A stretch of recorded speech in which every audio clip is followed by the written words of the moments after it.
loolu mu kii la les fonds communs tu les élimines. Ah mais loolu la non du redressement lañ nekk. redressement mu metti ci ñëpp non je veux te dire que aujourd'hui il y a des privilèges c'est pour motiver. waaw je comprends waaw. Il y a des privilèges c'est pour motiver mais nit buy dem di signer contrat ci benn société da ngay xool ses privilèges de santé ses privilèges de vacances ses privilèges de tout ça là donc il y en a donc aujourd'hui ils savent qu'ils en ont bénéficié eux-mêmes les fonds communs ils en ont pas bénéficié moom président fan lañu jëlee seen suuf du dañ leen ko may mais c'est seen syndicat lañ ko amee tey ñun amuñu avantage boobu. non. donc aujourd'hui aussi. donc il y a eu des avantages indus yoo xam ne moom xam na ko bu nekkee. ñor na ko mu corriger ko. mais il va pas y toucher parce que c'est un corps auquel il appartient mën nga wax nii yëpp mais sa corps la di fa nga jógee. tu connais tu as été syndicaliste tu connais ce qui se passe dans ce corps là tu le corriges. d'accord alors ñu wax ci wàllum politique dafa am benn nataal boo xam ne Alioune Ba dina ma ko baaxee pour ñu xool ko ma gis ci sa visage ma ne kii de moom sama grand bi la ak sama beneen grand bi nataal bi moom. lees ci mën a expliquer Sénégal. non nataal bi gis naa ñi di ko partager des mais en fait Thierno Bocoum suma xarit la Bat tamit suma xarit la on a été députés ensemble Théodore Monteil on fait beaucoup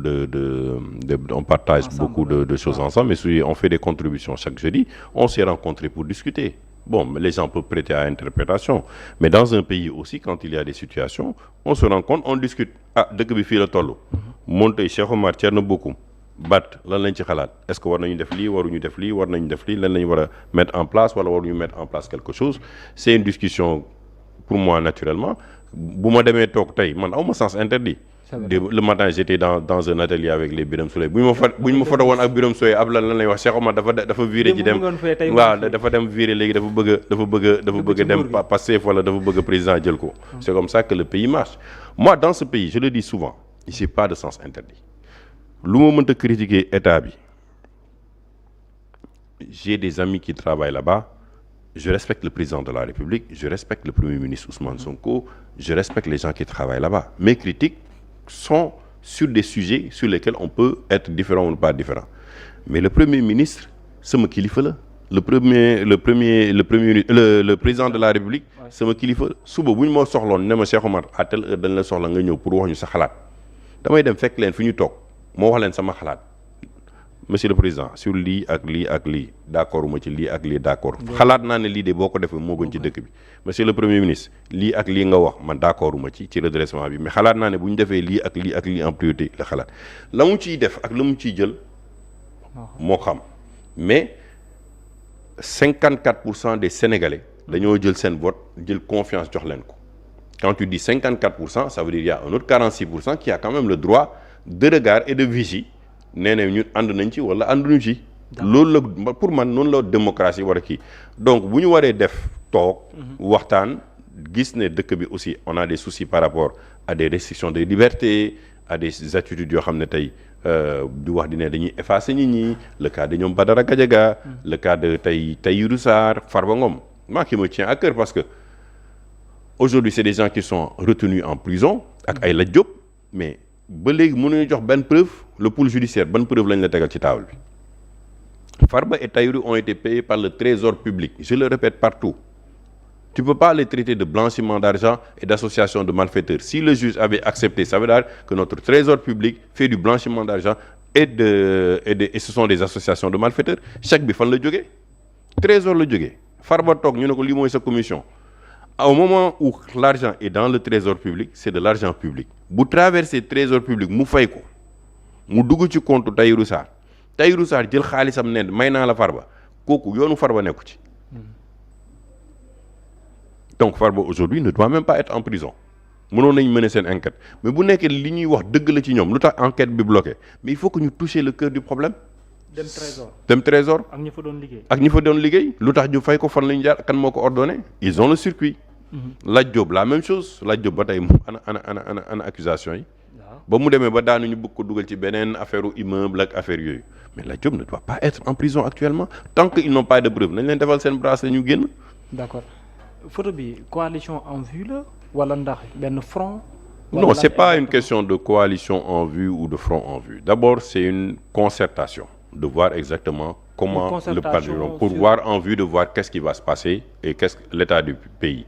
bu ñu waree mën a xool ban kuréel la ñu teg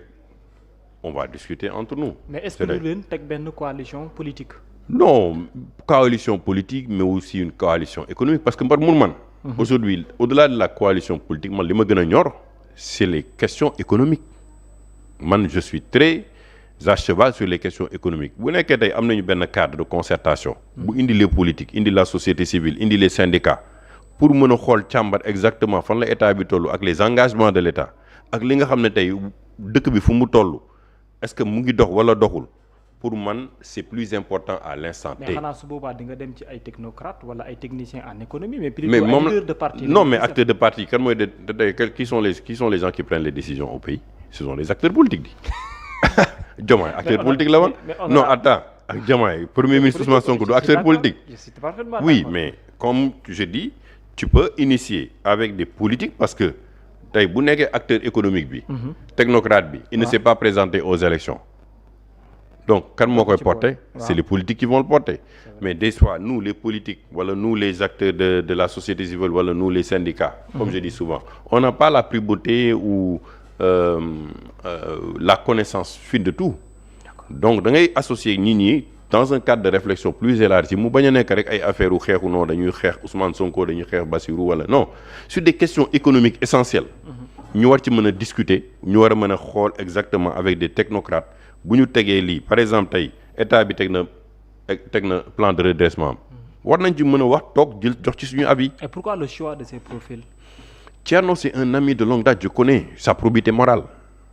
Birame Souleye c'est ton ami comme ni nga ko. Oui mais Birame Souleye on n'a pas partagé les mêmes combats sinon ma nekkoon Pastef di. Et pourquoi Barthélémy Dias aussi c'est la même chose, c'est quelqu'un que j'apprécie beaucoup. Parce que l'image reflète comme si quelqu'un qui veut être ci benn côté avec des opposants. Non, l'image li xam nga par exemple man je suis avec Théo pour discuter. waaw Théo waaw. Amadou Ba c'est quelqu'un de très pondéré, je l'ai soutenu. am na wala amul. Moi tu vois loolu la moi ce que je dis de manière générale. J'ai pas de sens interdit, j'ai pas regardé ay opposants mais le pouvoir ne m'a pas appelé. Ne m'a jamais appelé lu dul bu ma amee samay activité ma liggéey ci ak ñoom. D'accord. Moi wax naa la ko fi j'ai pas de son ñoom dañu décider rencontrer man ak Théo parce que man ak Théo depuis quelque temps on pose des questions et on fait des contributions. Ah ñoom ñoo ñëw yéen woo. waaw ñu waxtaan si. Ils ont sollicité nous de nous rencontrer et vraiment man Thierno au-delà de tout Thierno c'est un frère pour moi. C'est vrai, je comprends. Voilà donc mu ngi koy luwaale Barth je le connais très bien donc c'est pas des gens qui me sont c'est même pas au-delà de la politique c'est pas des gens qui me sont étrangers. D'accord, je comprends. Tu vois mais bu ñu wootee comme le matin Birame Souleye soxla ma wala un autre ministre soxla ma nee na dama la bëgg a gis je ne vois en rien pourquoi je ne veux pas m'asseoir avec Moustapha Guirassy ou Abdourahmane Diouf. C'est la même réaction demain que les gens vont avoir en me disant oui mais je l'ai entendu des fois def na contribution dafa bëgg a jege pouvoir ça ne m'intéresse pas man li ma intéressé mooy est-ce que les questions qui vont être soulevées méngoo nañ ci xalaat est-ce que li ñuy teg war na mën a nekk lenn loo xam ne dina yee sénégalais par rapport ak li ñuy def. Est-ce qu'aujourd'hui il y a assez de contre-pouvoir pour ne pas faire en sorte que les choses aient des dérives? Hier, on a vu les dérives de Macky, mais les Guy Marius Sagna qui étaient dans Frappe, ils se sont rapprochés de Pastef. Y'en a marre, qui n'est qu'on y a ramené que PCA nous tout de Kilifeu. Mais il était dans Y'en a marre, mais il s'est rapproché de trucs. Man li ma soxal tey en tant que Cheikh Oumar. Mooy quand il y a dans la marche du pays un État, s'il fait du bien, sur les projets de loi, sur certaines décisions qu'ils prennent, y compris ce qu'on est en train de monter, il faut applaudir, il faut dire ça, ce sont de bonnes choses. Fayuñu ma joxuñu ma xaalis waxuñu ma dara. Keroog il y a même pas un mois, j'ai organisé une table ronde où j'ai invité plus de 200 personnes. 2 jours 400 personnes, c'était présidé par le ministère des énergies, du mines et du pétrole. Personne n'a dit que Cheikh Oumar dafa bëgg dem jege Pastef. Je l'ai fait parce que je pense que c'est un cadre de réflexion qui permet aux Sénégalais de se retrouver. C'est vrai. Mais aujourd'hui man mën naa toog ak Barth mën naa toog ak Thierno Bocoum mën naa toog ak BDO ñu wax dara ma leen je suis pas d'accord sur cette démarche là. La proposition c'était quoi parce que ku la wax da lay rencontrer y a forcément. Non forcément c'est sur les questions politiques situation bi dëkk bi nu mu demee est-ce que les droits de liberté qu'est-ce qu'on va faire est-ce que les gens vont continuer à laisser certaines dérives par exemple de la liberté et sur la démocratie est-ce qu'on va continuer de laisser faire ça. Donc c'est des questions aussi politiques qu'économiques aujourd'hui est-ce que sur le plan de redressement naka lay impacter Sénégalais yi parce que ñii dañu jëloon engagement en 2 mois defar dëkk bi defuñu ko ces questions-là comment on va les porter le plan de redressement c'était l'essentiel de notre discussion est-ce que le plan de redressement aujourd'hui ne va pas impacter le poche des Sénégalais est-ce que aujourd'hui en tant que politique est-ce qu'on n'a pas une contre-proposition à mettre sur la table est-ce que la société civile n'a pas un autre avis sur le plan de redressement? Forcément, vous avez vu des acteurs de la société civile qui sont complètement allés à l'encontre du plan de redressement. Et vous avez d'autres qui sont allés en faveur du plan de redressement. Moi, par mesure de prudence, j'ai vu le document PowerPoint, mais le document officiel qui nous permet de nous asseoir pour dire finalement sur les détails nii lañ ci demee nga complet am na ku la ko yónnee daal foofu am naa ko depuis démb voilà tu vois dans le détail parce que c'est inscrit dans le conseil des ministres mais à l'essentiel que ce soit pouvoir ou opposition à la fin de la journée man li ma soxal mooy Babacar Sénégal mu jóg yow nga am benn 1 million sa poche boo xam ne wéccit kese la amoo ci benn stress nga dem gérer say problème jakartaman bii jóge ci jakarta bi jóge jëm ci camion am xam nga pêcheur bii jóge ci napp bi am gaalam yooyu mooy tax bànneex bi di am tu veux que ton peuple quitte le point A pour aller pour le point Z que tu veux que ton peuple s'enrichisse man dama ne Sénégal ku xëy war nga nekk xalaat nekk milliardaire c'est pas une crainte moo tax may ne ñii di jàngale alquran ci daara yi nañu bu ñuy jàngale xale yi nañ leen dugal seen bopp ne liggéey leen ba am xaalis tey li tax Touba am lu mu am sëñ bi dafa ne liggéey leen aujourd'hui il y a une forme d'autonomie économique boo xam ne Touba créé na ko boppam ci liggéey la ko defee mais li ñuy wax nii yëpp bu nekkee le travail n'est pas au début et à la fin de ce qu'on fait mais la conséquence mooy on va tendre la main FMI tendre la main aux partenaires techniques et financiers laisser les étrangers venir au Sénégal prendre les marchés aujourd'hui plomberie bi carrelage bi lépp tey c'est des étrangers qui font ça c'est des étrangers qui gagnent des marchés tey jën yi chinois yaa ngi la koy jaay avant ñun ñoo yore woon marché donc vraiment je pense que ça ce sont des questions centrales yi ñu war a wax en tout cas amoon naa mbégte bu mag a mag honorable dalal la di rafetlu nag surtout seen diwo yéen ñaar j'aime beaucoup yow ak mon grand maa ngi koy nuyu bu baax non Théo vraiment ku baax la et puis c'est quelqu'un qui est désintéressé je le dis non c'est de manière générale c'est quelqu'un qui réfléchit au-delà de sa personne ça c'est vrai est très disponible et je pense que ça c'est quelque chose qu'il faut saluer parce que il faut avoir au moment aussi des gens qui sont au-dessus de la mêlée.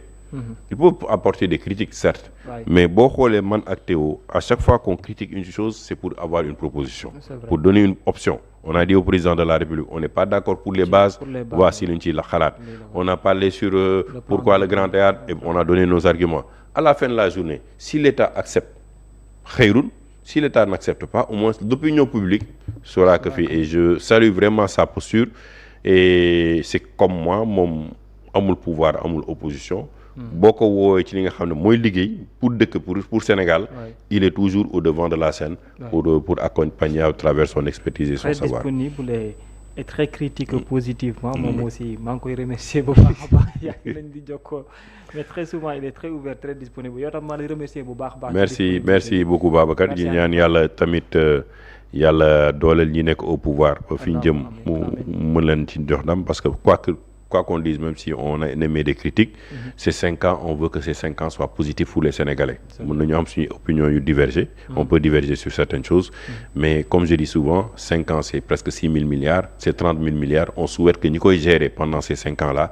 même si on n'est pas avec eux dans l'attelage même si on peut avoir des postures qui peuvent différer sur leur position yàlla may leen mayu xel ba ñu des ensemble mais surtout seen njëriñ sénégalais yi gis ko. allahumma amiin merci beaucoup honorable député Cheikh Oumar Sy bokkoon ci 12e législature moo doonoon sunu gan nekk en même temps président de l'observatoire de suivi des indicateurs de développement économique en Afrique moo doonoon sunu gan nekk en même temps membre de la société civile jaajëfal ko bu baax a baax. jaajëfal leen nit ñi nga xam ne yéen ñi doon teewlu Alioune Ba moom moo nekkoon ci wàllum xarale gi feggoon fa Kumba Badiaga jërë ngeen jëf ñi yendoog jàmm ba 20h ak Aïda Mbène Niass seen émission ultimatum jërë ngeen jëf